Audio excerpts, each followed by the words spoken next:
जी हाँ, नमस्कार। न्यूज़लेटर के साथ हाजिर हूँ मैं राकेश रंजन। आज बात कर लेते हैं the great Indian middle class की। कल तक बॉर्डर के उस पार बम फटे तो नेटफ्लिक्स जैसा मजा, आज पेट्रोल पंप पर रसीद देखते ही दिल फट रहा है।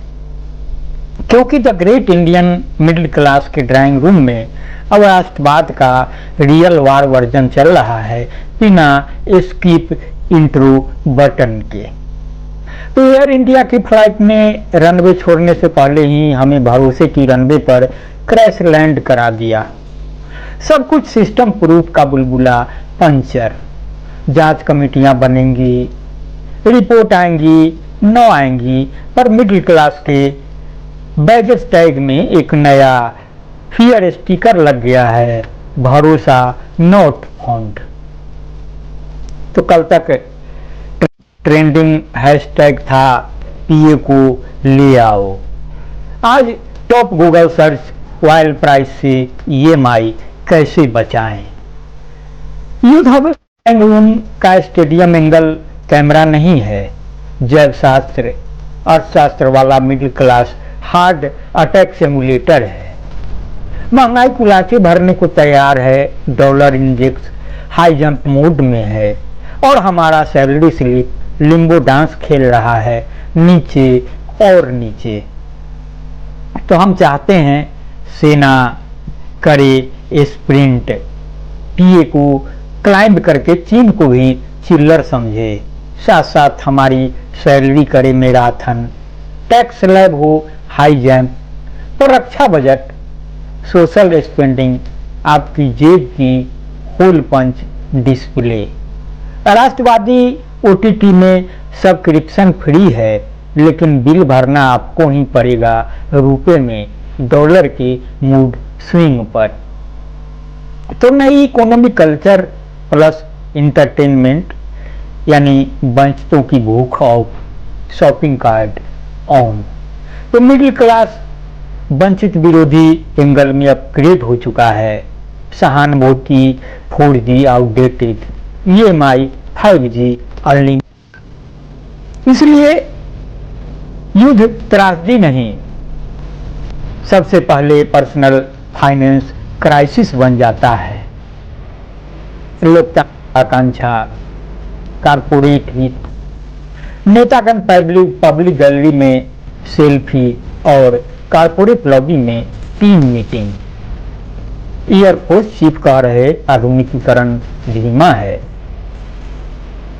तो इसको डिपोर्ट करेंगे तो और पैसा लाओ, नहीं तो सिर्फ ले लाएं सिर्फ हैशटैग। तो मिडिल क्लास तुम्हारी लाल फ्रेम वाली देशभक्ति अब ब्लू पीला इकोनॉमिक स्ट्रेस टेस्ट में है। कल रात ईरान पर अमेरिका की एयर स्ट्राइक, मल्टीप्लेयर मोड में अब रूस चीन भी लॉग इन। तेल 110 रुपये बैरल, ऑमलेट 100 का युग। जो गजा विजुअल्स नहीं देख रहे थे, अब तेहरान हाइफा फ्लैश में ब्लू टिक ठिठुर गया है। रिपोर्ट आएगी, शायद जवाबदेही मिलेगी, शायद नहीं। Boeing safety versus share buyback corporate politics 101। आपका स्मृति चिन्ह प्लास्टिक टैग अब ट्रॉमा रोविन है। पर सिस्टम से आप पूछ नहीं सकते, पूछेंगे तो ट्रोल मॉडल पहले से तैयार है। मित्रों, युद्ध रोकना आपके हाथ में नहीं, पर प्रश्न पूछना तो संविधान ने दिया था। रसोई का बिल क्यों उछला? रक्षा डील में क्लॉज क्या है? हादसों की जवाबदेही किधर गई? मिडिल क्लास अगर चुप रहा तो अगली टक्कर अर्थव्यवस्था से होगी और वहां कोई सीज फायर अनाउंसमेंट नहीं होती। तो कबीरा खड़ा बाजार में, पर बाजार को आप ही चलाते हैं साहब। सवाल पूछिए, वरना सेल में लोकतंत्र भी बिक जाएगा। तो आपको विस्तार से सुनाते हैं हेमंत कुमार झा का विश्लेषण। हेमंत कुमार झा पत्रकार रहे हैं, फिलवत पाटलिपुत्रा यूनिवर्सिटी में एसोसिएट प्रोफेसर होते हैं, पढ़ाते हिंदी हैं, लेकिन देश दुनिया के मौजूद विषयों पर यदा कदा अपनी टिप्पणी देते रहते हैं। तो मेरा आग्रह होगा कि आप संजीदगी से इसे सुनेंगे, बोलेंगे, तो मुझे उम्मीद है कि हकीकत के करीब होंगे, और हकीकत के करीब होंगे तो प्रतिक्रिया भी जरूर देंगे। आपकी प्रतिक्रिया का मुझे इंतजार रहेगा। हेमंत लिखते हैं कि the great Indian middle class आजकल थोड़ा हिला हुआ है, थोड़ा डरा हुआ है। एयर इंडिया के प्लेन क्रैश ने उसे अंदर तक हिला दिया है। उसका भरोसा दरका है इस सिस्टम से कि कहीं न कहीं कुछ प्रॉब्लम तो है, और अब वह डर गया है युद्ध से।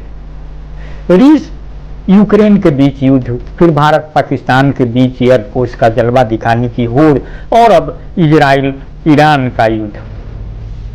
दुनिया शांत हो चुकी है और भारत का द ग्रेट मिडिल क्लास भविष्य की डरावनी संभावनाओं से आशंकित है। तो फिलहाल अब युद्ध ड्राइंग रूम में बड़े से टीवी स्क्रीन पर चलने वाला राष्ट्रवाद का उत्सव नहीं, उसे डराने वाली त्रासदी है। नहीं, वह इसलिए युद्ध को त्रासदी नहीं मान रहा कि इससे गरीब और गरीब होंगे, मजदूर बेरोजगार होंगे, भूख और बीमारी से जूझते लोगों की जिंदगियां और कठिन होंगी। वह युद्ध से इसलिए डर गया है कि तमाम विशेषज्ञ आशंकाएं जता रहे हैं कि युद्धों के इस सिलसिले और अंतर्राष्ट्रीय तनावों के गहराते जाने से वैश्विक जीडीपी के लुढ़कने का खतरा सामने आ गया है। भारत भी लपेटे में आएगा ही, और इन सब के कारण पहले से ही आर्थिक चुनौतियों से जूझते भारतीय मिडिल क्लास की परेशानियां और अधिक बढ़ेंगी। नई आर्थिक संस्कृति और मीडिया ने भारतीय मध्य वर्ग को देश के विशाल वंचित तबके के हित आदि के बारे में सोचने से विमुख कर दिया है। न सिर्फ विमुख किया है, बल्कि उन्हें उनकी शोषण प्रक्रिया का अनिवार्य कंपोनेंट भी बना दिया है। आज का इंडियन मिडिल क्लास अपनी थोड़ी सी सुविधाओं और अपने आर्थिक स्वार्थों के लिए बाकायदा वंचित विरोधी बन चुका है। इसलिए युद्ध उसे इसलिए नहीं डरा रहा कि इससे वंचितों का जीवन और कठिन होगा। वह इसलिए डर रहा है कि अब जो हालात बनते जा रहे हैं वे उनकी आर्थिक सेहत के लिए हानिकारक साबित होंगे। इजराइल युद्ध और मध्य पूर्व में बढ़ते तनावों ने तेल की कीमतों के बढ़ने की आशंकाएं पैदा कर दी है। इधर महंगाई भी कुल्हाचे भरने को तैयार ही है। हथियार की होड़ बढ़ेगी। निवेश की प्राथमिकता तय करने में अब सरकारें नए सिरे से सोच रही हैं। भारत की सोच विचार की मुद्रा में है। भारतीय वायुसेना अध्यक्ष ने वायुसेना के आधुनिकीकरण की प्रक्रिया के मंद रहने को लेकर क्षोभ व्यक्त किया है, और रक्षा विशेषज्ञों का समूह भी चेतावनी दे रहा है कि भारत को अपनी रक्षा प्रणाली को चाक चौबंद करने के लिए बड़े पूंजी निवेश के बारे में गंभीरता से सोचना ही होगा। तो भारतीय विशेषकर हिंदी पट्टी का मिडिल क्लास यह तो चाहता है कि उसकी सेना ऊंची छलांग लगाकर पीओके हासिल कर ले, कराची और कोयटा तक जाकर अपनी शूरता की डुगडुगी बजाए, यहाँ तक कि चीन को भी एहसास करवा दे कि हम क्या चीज हैं। लेकिन उसकी यह भी चाहत है, बल्कि असली चाहत है कि उसकी आमदनी बढ़ती ही जाए, उसकी सुख सुविधाओं में इजाफा होता ही जाए, नई बंदे भारत ट्रेनें खुलें, रेलवे स्टेशन आधुनिक हों, एयरपोर्ट आरामदायक हों, एक्सप्रेस हाईवेज का जाल बिछता ही जाए, जिन पर अपनी लकदक एसयूवी पर लॉन्ग ड्राइव करते किसी ढाबे पर रुककर वह मौज मजा करे। तो युद्ध और मध्य वर्ग की आर्थिक आकांक्षाओं के बीच भारी अंतर्विरोध है। हाल में युद्धों के बढ़ते सिलसिले ने उसके मन में इस अंतर्विरोध को अधिक स्पष्ट रूप से रेखांकित किया है। वह चाहता है कि अब यह सब खत्म हो और नेता लोग उसकी बेहतरी के लिए अपने दिमाग और देश के संसाधनों को लगाएं। लेकिन मुश्किल यह है कि नव उदारवाद के हिलोर में भारतीय ही नहीं, दुनिया के अनेक हिस्सों में मध्य वर्ग के जिस मानस का विकास हुआ है, उसने जिन और जैसे नेताओं को राजनीति के मंच पर प्रतिस्थापित किया है, उनमें कंस्ट्रक्टिव थिंकिंग का अभाव है। उनकी दौड़ लोकतांत्रिक आकांक्षाओं से अधिक कारपोरेट हितों से संचालित होती है। नतीजा सामने है। दुनिया के जिस भी हिस्से में राष्ट्रवाद के उबाल ने लोकतांत्रिक प्रतिक्रिया को प्रभावित किया है, वहाँ का मध्य वर्ग आर्थिक परेशानियों से घिर गया है। The great Indian middle class भी इन परेशानियों से अछूता नहीं है। ईरान पर कल रात अमेरिका के हवाई हमलों ने इस घटनाक्रम में चीन और रूस की भूमिका के बढ़ने की आशंकाएं बढ़ा दी है। यह डरावना है।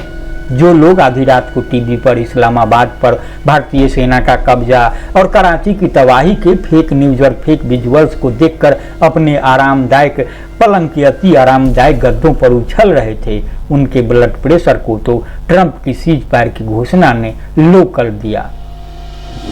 कहाँ तो पीओ को ले रहे थे, इस्लामाबाद कब्जा कर रहे थे, कहाँ वैसी ऐसी खबरों से सावका पड़ने लगा। तभी से भारतीय मिडिल क्लास थोड़ा थोड़ा युद्ध विरोधी टाइप होने लगा। उसकी अति राष्ट्रवादी आकांक्षाओं का पूरा होना आसान नहीं। अंतर्राष्ट्रीय मीडिया ने उसे समझा दिया कि जटिल वैश्विक राजनीति में उसकी अति राष्ट्रवादी आकांक्षाओं का पूरा होना आसान नहीं, और चीन की सरपरस्ती में पाकिस्तान इतना भी कमजोर नहीं हुआ कि आनन फानन में उससे कुछ भी छीन लिया जाए। तो हुआ यह, फायर की घोषणा के बाद महामानव की घुस कर मारने वाली छवि में डेंट तो लगा है। खासकर हिंदी पट्टी का मिडिल क्लास थोड़ा थोड़ा युद्ध विरोधी भी हो गया। अब ईरान इजराइल युद्ध और उसमें अमेरिका के डायरेक्ट कूद पड़ने ने उसे डरा दिया है। अब वह महंगाई बढ़ने के, तेल की कीमतों के बढ़ने के डर से चिंतित है। तेल अवीव, हाइफा से लेकर तेहरान और इस्फहान तक में मिसाइलों की मार से छाई भयानक तबाहियों के विजुअल्स उसे युद्ध की विभीषिकाओं से सीधा रूबरू करवा रहे हैं। जो लोग गजा के नरसंहारों के विजुअल से विचलित नहीं हो रहे थे, वे भी अब कुछ सोचने लगे हैं, लेकिन इनके सोचने से कुछ होगा नहीं, होता भी नहीं है। दुनिया के बड़े हिस्सों में जिस राजनीतिक संस्कृति का विकास हुआ है, उसमें यही सब होना था। वंचितों की वंचित ही जाने। भारतीय मध्य वर्ग ने भी जिस राजनीतिक संस्कृति को सिर माथे पर बिठाया, उसका दंश उन्हें भोगना ही पड़ेगा। आप देखेंगे कि एयर इंडिया ट्रेजेडी की जांच रिपोर्ट आई नहीं है, लेकिन कुछ खास पता शायद ही चले कि आखिर हुआ क्या था। शाह जी ने दुर्घटना मात्र घोषित कर दिया तो कर दिया। शाह जी यानी अमित शाह जी, भारत के गृह मंत्री। इन सवालों का क्या मतलब रह गया है कि एयरपोर्ट प्रणाली और विमानों के रखरखाव में कौन सी त्रुटियां थी? मुनाफे के लिए सर्वशक्तिमान कारपोरेट समुदाय किस तक मनुष्यता विरोधी बन सकता है और कमजोर नियामक तंत्र किस हद तक विवश नजर आ सकता है? सप्ताहों तक अपने बैग में लगाए गए एरोप्लेन के प्लास्टिक नुमा कागज के टैग को न हटाने वाले और अब इस तरह अपनी हवाई यात्रा को अपनी हैसियत की मुनादी बनाने वाले भारतीय मध्य वर्ग के लोग अहमदाबाद प्लेन त्रासदी के बाद हिल से गए हैं, लेकिन वे निरुपाय से हैं। उनका मन कहता है कि कुछ तो गड़बड़ है जिसे ठीक करना होगा, लेकिन इस आशंका को वे प्रभावी शब्द नहीं दे पा रहे। उनकी आवाज में दम नहीं आ रहा। बस विमान के टेक ऑफ करते ही वे हनुमान जी का स्मरण करते हैं। उन्होंने कारपोरेट संपोषित सत्ता संरचना को निर्लज और निडर बनाने में बड़ी भूमिका निभाई है। अब वे उसके शिकंजे में हैं। वे न युद्ध रोक सकते हैं, न अपनी जिंदगियों से खिलवाड़ रोकने की प्रभावी शक्ति उनके पास रह गई है। तो भारत का मिडिल क्लास डरा क्यों हुआ है? बैठकर टीवी पर युद्ध दिखने वाले लोग भी क्यों सहमे हुए हैं? एयर इंडिया प्लेन हादसा हो या ईरान इजराइल युद्ध। तो वीडियो कैसा लगा? The great Indian middle class अब युद्ध से डरने लगा है, न कि गरीबों की हालत से, न मानवता की त्रासदी से, बल्कि आर्थिक सुरक्षा से।